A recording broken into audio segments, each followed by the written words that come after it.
Finally આપણે જાનકી સેતુ નજીક પહોંચી ગયા છીએ. જો જાનકી સેતુનો નજારો.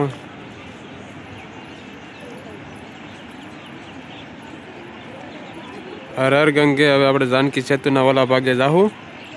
હવે આપણે જાનકી સેતુના ઓલા ભાગે જાહું, તમને દેખાડું. જો આવી રીતનું છે, બે સાઈડ વાહનનું અને એક સાઈડ માણસને આવવા જવાનું છે.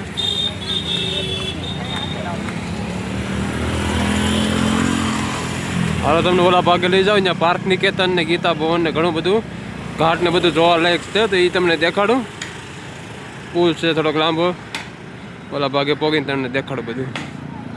જાનકી સેતુ પર મા ગંગાનો નજારો જો.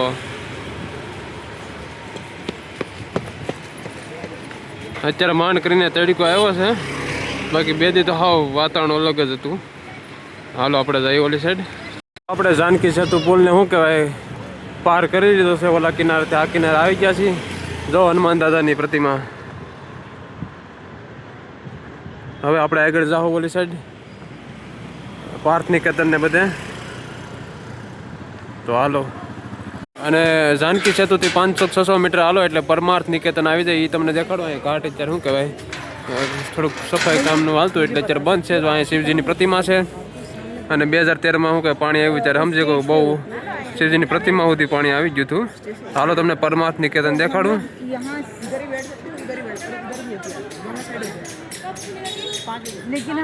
5 બજે ખુલશે એમ કહે છે. તો હનુમાન દાદાની પ્રતિમા. હવે તમને પરમાર્થ નિકેતન છે. અહીંયા વિદેશી માણસો ઘણા બધા હોય છે, અહીં રહેતા હોય છે અને યોગ કરવા માટે બધા બહુ આવે છે. તમને દેખાડી દો.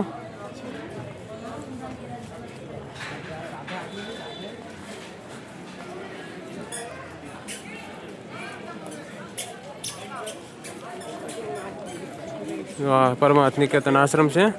અહીંયા યોગ અભ્યાસ ને બધું શીખવાડે હોય છે અને વિદેશી લોકો ઘણા બધા અહીંયા આવતા હોય છે.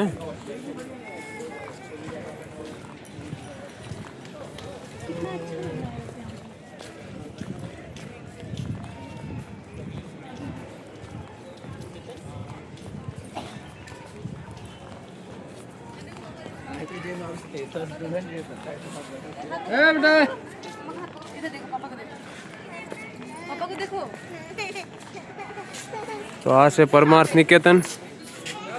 આ ઘણી બધી રૂમ ને ધ્યાન અભ્યાસ નું બધું ચાલુ હોય છે.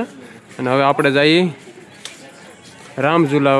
અહીંથી રામઝુલા 1-1.5 કિલોમીટર જેવું થતું છે. તો આપણે ત્યાં જઈએ. હાલો.